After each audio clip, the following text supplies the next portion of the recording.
I've never seen a diamond in the flesh. I cut my teeth on wedding rings. Dude, that's pretty cool. Man, that is a sad clown. Dude, that's pretty good. This is The Gloom, bringing you weekly interviews with F3 Omaha Packs, exploring their F3 experiences and finding those sticky elements that create the glue in the gloom. This is The Plague. We've got Pony on the line, and then our man Honey Stinger. What? We are excited, and I don't know if you've done the color ribbon matching, Honey, but that color green is your color, man. You look stellar today. But as it's been said on the Nation podcast, I think I have a face for radio, so we'll stick to the audio version here. But Honey Stinger, why don't you just give us a little bit of the backstory? What who got you into F3, and why the name Honey Stinger? Let's start there. Well, first of all, let me back up and say that even virtually, you two are beautiful to look at. I disagree. You both have faces for television and voices for radio. You really do it all. You really do it all. Let's see. Like many of a PAX, I was one of the many guys recruited at Rockbrook Pool. By Brazilian and Nodos and some of the Redwoods, that really found, a bunch of pasty, middle-aged, out-of-shape dudes hanging around a pool to be like shooting fish in a barrel. And we were easy targets. I had known, I was getting to know Brazilian and Nodos, more. Nodos lived around the corner from me, and Brazilian was in the area as well, these are guys that, I decided I wanted to spend more time with, and they were doing this workout thing, in the morning, which I kind of blew them off for a while, but then, Brazil with those baby blues and that wavy hair, you can only tell the guy no for so long. So, just real quick, at what phase of Brazilian's fitness journey were we in? Was he still in his thick boy stage, or was he trimming down a little bit? Yeah. I mean, if I remember right, we all could have used some extra workouts, Pony. Let's just put it that way. I don't want to speak for Brazil or Nodos, but we were early in the stages. This for me was June 12th, I guess, of 18. I'm coming up on my 3-year F3 anniversary. So I wasn't the original crew, but early on, when the workouts looked a heck of a lot, more, different than they do today.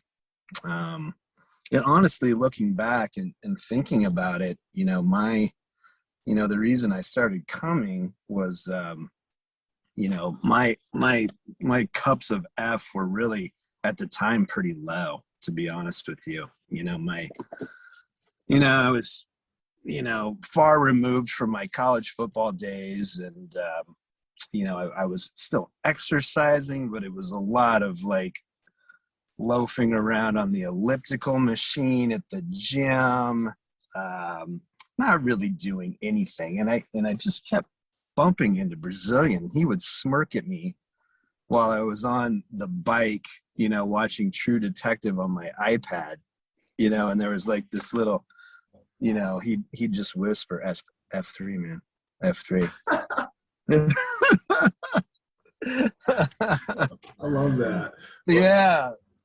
And, from a fellowship standpoint, honestly, I was just kind of in a transition where, a lot of, I had a lot of legacy friends, as, Free to Lead talks about, and those, those connections and friendships, were starting to dissipate a little bit, and I remember telling my M one night as we were sitting around, I don't feel like I really know anybody. around here anymore. Like I didn't transition well, from college, to Omaha. Our kids weren't in school yet. I didn't really know a lot of people that way. I don't work really with anyone. I work alone a lot, so I didn't have any work connections. And so I was looking, to get tied into, guys my age, who I could have a conversation with, who had kids my age that would tie me into the neighborhood and the school. Brazilian was into music. I was into music. Nodos, I knew down the street. I knew their wives. They just seemed like good people. And, to be around them more, they were doing this workout group, and that's how I ended up getting into that. The reality is, like, we've got so many good people, and to your point, like, how do we get to know them? And as F3 grows, this is a platform, and somebody might hear your story, just like many of us, we read Free to Lead, and you hear your story, and we hear our story as well when we hear other guys share what they've gone through. So it's awesome. And I know I want to hear more about the last F. But back us up a little bit. Where does Honey Stinger come from? Yeah. So, I finally posted my first workout, and Selleck's on the queue at Stinson Park. Brazilian, who had EH'd me, famously doesn't even show up. We've moved on. I've forgiven him. So I do this workout, and I'm like, what in the hell is this? But we get, they throw me in the middle to name me. And, I tell people, I've got a young family and I'm a medical sales rep guy, but in a couple of weeks, I'm signed up to do this 50-mile bike race in Steamboat Springs, Colorado. And it's called the Honey Stinger 50. And the name just stuck. Selleck was like, Honey Stinger! That's a pretty good impression there. I know. Selleck knows I love him. So you are kind of, in a way, sponsored by the Honey Stinger, like, energy bar, right? I mean, in a certain way, right? I mean, in my own mind, I'm like their best global ambassador, while I build my global Honey Stinger brand. It's funny how many people at the PAX think that might be true, Yeah. I've got Honey Stinger hats and T-shirts, and then Merrill comes out and makes a Honey Stinger shoe, and I've got all of his socks. And like, oh my God, he really has his own gear. And I'm like, no, I just got lucky that there's already a pretty damn well-established brand with all this cool garb. That I can contest to that. I think I came to one of your workouts and you had a Honey Stinger shirt on. I'm like, and I was a couple weeks in, so I knew about the names and everything like this. I'm like, man, this loves his name. He made his own shirt. I didn't think he had a sponsor or anything. I just thought you were lame enough to make your own shirt. I know. I think a lot of the new guys are like, oh my God, this guy is really into it. I mean, he's all in. He's making his own clothes, and because I know everyone's going to hear this podcast. That is not true. I'm coming clean. That is someone else's brand. I'm just piggybacking off. I don't know. I might edit that out. I think I like the mystery of, and part of me thinks that you get some royalties. I think they're sending you, every time you're in a Name Around video on Twitter wearing that Honey Stinger hat, I think they send you, a couple. Well, these Ray-Bans don't pay for themselves, Pleggy. Yeah.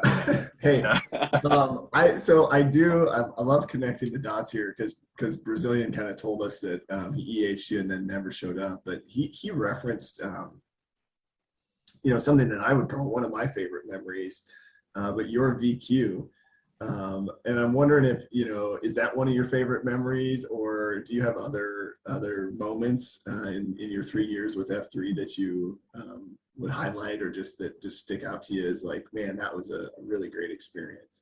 Yeah. Honestly, there's been so many.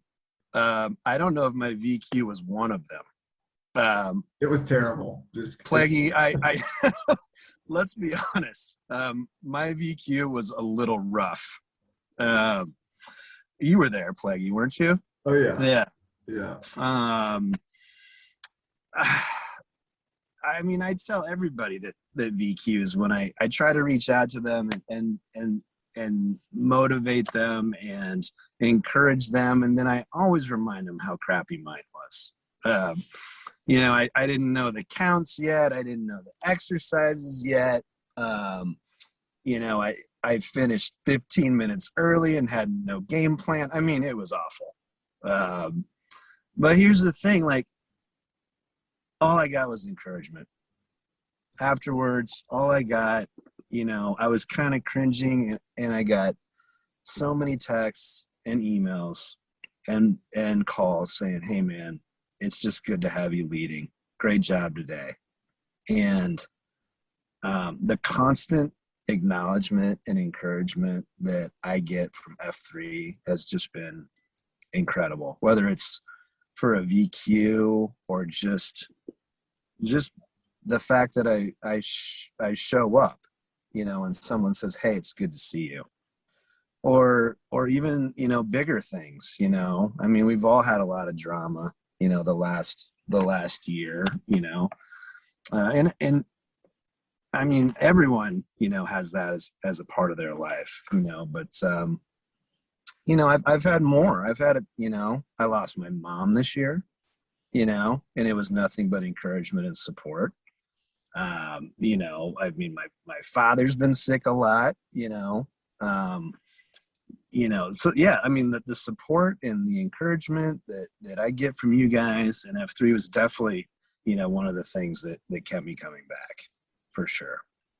Yeah. So you kind of were leading into the, you know, first, second, and I want to talk to you a little bit about, you know, Brazilian reference, right? Honey Stinger came in, he was hesitant, he did his VQ, and then just there was something that happened there, and I don't know if, like, is there a relationship there between, like, the confidence you gained at your VQ and maybe the third F? Like, I don't know, or like, where does that third F come in for you, or what kind of helped propel you to focus more in that direction? Because I know you're a guy, you like to meditate, you're in the Word, and going through stuff with your mom. I mean, I don't know. Talk to me a little bit about that. Yeah. You know, I know Brazilian would say that, and Wait Time, you know, always told me that too. Like, something clicked for me, you know, a couple months in, you know, as far as leading, you know, one of my shortcomings, you know, up until I really got involved with F3 was I was always a guy that was just happy to tag along. You know, I wanted to, you know, go play golf, but I never wanted to make the tee time. You know, I wanted to go to the workout, but I never wanted to lead it. And that first VQ, even though it was horrible, like I said, all the support I got just kind of snowballed, you know, everything for me. And I think what clicked is, you know, this is something that this group, these guys, their mission is something I want to buy into, you know, which includes leading workouts, you know. So I want to do it again, and I want to get better at it, you know. And you referenced the third F, Plague. I mean, any group, even though we're not a religious organization and we don't pray to a certain God, any time that you spend that much time just in reflection, as we do at the end of a workout, you know, even if it's just 30 seconds like we do, you're naturally, I think, in my opinion, going to evolve in that area. You know, you're naturally going to grow in that way. You know, in your heart, you know what you're praying for, you know, and you're doing it in a group. You know, the intentions of everyone are good, no matter who they're praying to. And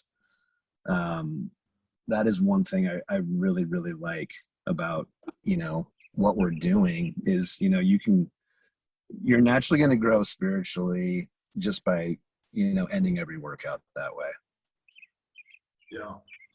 Well, and you, I mean, you just continued to accelerate and then were the site Q out at Red Wings. And so then kind of getting to see other guys come in and go through that same experience. And for a while, we kind of used the Murph as like hey, get your VQ at a Murph, right? Because the workout is planned, Yeah. and Right. but I don't know if you, as you're thinking about just your time in F3, what impact did being a site Q have on you? Oh, I mean, having a leadership role at F3 is still one of the bigger honors of my life, just in general. It really is. I mean, I think, some people might see it as a small thing. I definitely don't. I mean, to be in a leadership role at one of the great sites that we have at the time, we had a lot less, was huge for me. I mean, I was so honored. And at the time we were in such a growth phase. So a lot of people did have their first VQ there. And you just naturally wanted to support it. And I think that was one of the reasons, I came to so many workouts and continue to, because there's just always, I look at the schedule every week and you see something on the schedule and you're like, it's Pony's VQ. We got to support that. Oh, it's Plague's anniversary. Oh, I can't miss that. Hey, there's a launch of a new site. I mean, the next thing, hey, we got a new guy coming from the neighborhood. Oh, you got to be there for that. I mean, and I as far as F3, I mean, my neighborhood, Loveland, your neighborhood, Plague, should be a Harvard Business Review case study for F3. I mean, it almost got to be like, like a fun game, where we would be at a workout, at coffee, at the pool, and we would look around and say, okay, who here isn't coming to F3? And how do we get them there? And, it just snowballed, when I look at my neighborhood, I mean, my next door neighbor is Swinger. Plague lives 3 blocks away. Toadstool lives around the corner. Tenderfoot lives around the corner. Safe Ride's up the street. Stella's up the street. Bloodshot's up the street. Beta's up the street. Baskins is up the street. I mean, I'm missing a few, and then the next neighborhood over is Rockbrook. So it was, I mean, it wasn't, who is doing F3. It was more like, who's not doing F3 around here, that we know. And I think, at least in our little neighborhood, that I was lucky enough to be a part of that massive growth phase, which was just so cool. But you didn't want to miss anything. Still don't want to miss anything, Yeah. Yeah. Well, and I think probably the inverse of that is true, right? You got F3 was a way for you to connect to some people that you may have not known in the neighborhood, right? Exactly. It for me, it was exactly what I was looking for. I wanted to get more to know new people, that I could have some strong male bonds with, but who's also, their kids might go to school with my kids, Yeah. And I went, Pony, from walking my kindergartner to school and not knowing anybody, I didn't know any of the cars waiting to pick them up, to now it's like, I'm dodging Two Steps car and hey, there's Smash Mouth, who's going to be my girl's 3rd grade teacher, and there's Armbar, the PE teacher, and Othello, the acting teacher. And it's like, I've never felt more tied in. I mean, that was the goal. That's awesome. And I think you kind of touched on something earlier about, you were really missing that male bonding, or how you said it. How do you say it? I didn't really know anyone in the area, right? You were coming out of a phase of life where some of your friends were kind of continuing on down their own path, and you just kind of realized, hey, I don't really know anyone. Yeah. And I think I've mentioned before in one of the episodes, I relocated to Omaha. I was the same way, and I didn't even know what I was missing. But you're absolutely right. I've had the same experience. Once I got plugged in, you just go somewhere. You go to the store. It's so random. But in Omaha is such a big city. But to run into someone on a regular basis is just almost unheard of, and it's pretty cool. It's great. Yeah, it's great. But as you know, it takes some effort. you know, um, you have to, what we call lean in too. You have to put some faith in people and show up and, be vulnerable and willing to talk to yourself, but Okay, and we're looking for the glue, out in the gloom, and you're talking about leaning in. So I guess my question to you would be, what was it for you that kind of kicked you in the ass to give it a chance and kept you coming back? yeah, it was the fellowship. It was, the support I got. I saw guys supporting each other. I saw it growing in my neighborhood. The people around me getting involved. I remember both of you coming and where you started and where you're at now. I mean, it was easy to buy into. It was easy for me to buy into it.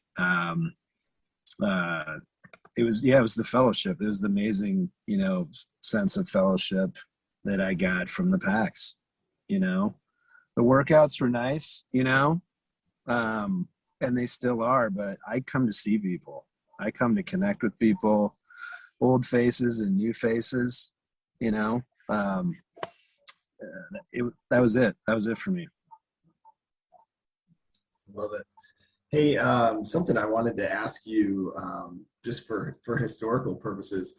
You were the site Q responsible for naming Red Wings as Red Wings, right? Is that it? Because it used to just be called the Murph, because we only had one. Right. We only had one, and I was the site Q responsible for naming Red Wings. Thank you, Brandon, for bringing that up. I remember sitting down over lunch with wait time when Placebo passed the site Q torch to me and thinking, we got all these great sites and we're having all this growth and we got these cool names like Cornhusker Handicap, and I think you were just starting Paradise Island and Heavy Metal, and this one's called the Murph. It's just the Aldridge Murph, the F3 Murph. What the hell is it? I'm like, we got it. I mean, this needs a name. This needs a logo. Michael Murphy, who we do the workout in honor of, the operation where he gave up his life was Operation Red Wing. So it seemed like, a natural solution to the fact that site did not have a name. So I didn't know that. So that's pretty damn cool. That is, yeah, it was cool. Yeah, and the symbol, the little frog, is a Navy SEAL symbol for a frogman, which I always thought would look really cool on a T-shirt. But we never wanted an actual Navy SEAL to see somebody outside of the SEAL team wearing that symbol. I don't think that would be good for relations, for sure. So talk me through, you referenced Free to Lead, and we do Q source. I don't know if you're a F3 Nation podcast guy, but from a kind of like, content, or how have you been able to engage with some of the concepts in F3, the Concentrica, you mentioned the Legacy Friends. I mean, what's been your experience, and has that been helpful, or what has been helpful for you in that realm? It's definitely been helpful and enjoyable. I didn't have to get too far into Free to Lead to know that some of the concepts and the guys they were talking about screamed Brandon Duggan's Honey Stinger. The Legacy Friendships, the Pogo 40. I can't remember exactly the plan at the gym. That was all very much me. The concept, one of the things I really love about F3 and, the mantra that we live by is the Concentrica, where your M is the center of it, and the constant reminder of that. And the example that the PAX continually sets for me that, hey, it's okay to go to coffee, but it's also time to go home and help get the kids ready for school. And that's important. You know, it's okay to go to happy hour, you know, from 4 to 5:30. Then you need to go home and help with dinner, you know, and those are good examples, you know, that people continually set for me, because I didn't always follow them, you know. I didn't always follow that example. And again, it was just like what I referenced with, you know, the meditation and prayer with the third F. You know, when you go to 4 beatdowns a week, guys, and you end every beatdown with some prayerful meditation, you're naturally going to be more spiritual. And when you hang out with a group of guys who continually put their M, or try to, as the focus of their concentrica, you're naturally going to do the same. You know, it's just, that's how I see it. So that's one of the beautiful things about F3. That's why it was easy for me to get behind it. You know, I think that's also where a lot of guys struggle with the balance too, though. On the flip side, there's always so many F3 activities going on, and you want to see people so much. There's always a beat down, obviously, you know, but there's also, you know, volunteer opportunities and First Friday lunches and happy hours and weekend stuff, and all that's great, but you also have to find the balance too. You can't attend all of it, you know, and miss out and slip on your duties at home. So just like with anything else, there's a balance. Yeah. Well, and I think that's a good lead in to kind of the wrap up question, because it's tempting at first, right? You come to F3, and then that moment when you start to lean in, you're like, well, I want to lean into all of it, right? And if you're like me, the one thing you want is more all the time, right? And so then I think a lot of us have struggled with that over time, right? Am I a 6-day-a-week guy? Do I do the lunch and the Bible study and the book study and right? And you could keep going on with that if you don't have the concentric model to kind of direct your priorities and how you use your time. So if you're looking at an F&G who's coming in today, or maybe a guy that has just started in F3, what sort of advice would you give them? How should they approach this kind of phase of their life? Yeah, that's a good question. Anytime I'm in a workout, and it's happened a couple of times this week, we've been lucky enough to have an F and G. I always find them at the end and just say, hey, great to have you. Just keep coming back. You don't have to answer every question right now. And don't overthink what this is. At the heart, this is a bunch of guys who want to get better, who do a beat down every morning, say a short prayer, and have a cup of coffee. And right now, that's all you need to know about it. And just keep coming back and leaning in. And that's what I would tell them. Don't overthink it. You know, lean in, come back, and just enjoy the experience. Man, that's some great advice, and I actually really appreciate that, because when I came my first day, you actually pulled me aside and said something along those lines. You knew Hong Kong, who brought me out, who actually didn't show up, I don't think, the day that I posted, but you took the time afterwards to say, hey man, welcome, we do this coffee thing afterwards. Glad you came and worked out, but the real stuff is at coffee if you want to come hang out for a bit. And you sent text messages after, you invited me hunting, golfing, whatever, all that stuff I'm super appreciative of. And I'm just thankful for your involvement. I'm thankful personally for you reaching out to me when I first started. So I just wanted to take the time to acknowledge you real quick. Love that. Love you, brother. Thanks for everything you do, man. Love you, brother. I'm glad you came back. And the plague did that for me. And that's how it works. I remember getting texts from, the plague after workouts, they would just say, hey, it was good to see you out there, man. Good job. And it doesn't sound like a lot, but, Wait Time said it in his podcast, guys. It's just the need to be acknowledged and seen. And it just takes a little sign like that, and guys will buy it. F3 was also easy for me to buy into it because it is truly an institution that lives and believes in their 5 core values.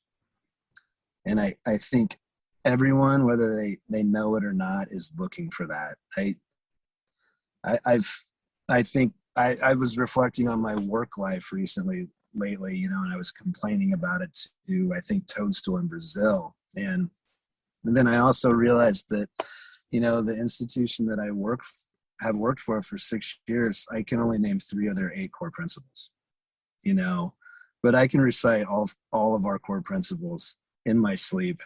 And I love how everyone does it before the workout. If you guys remember, that was pretty rare, you know, back in the day, but the constant reminder of what we are all about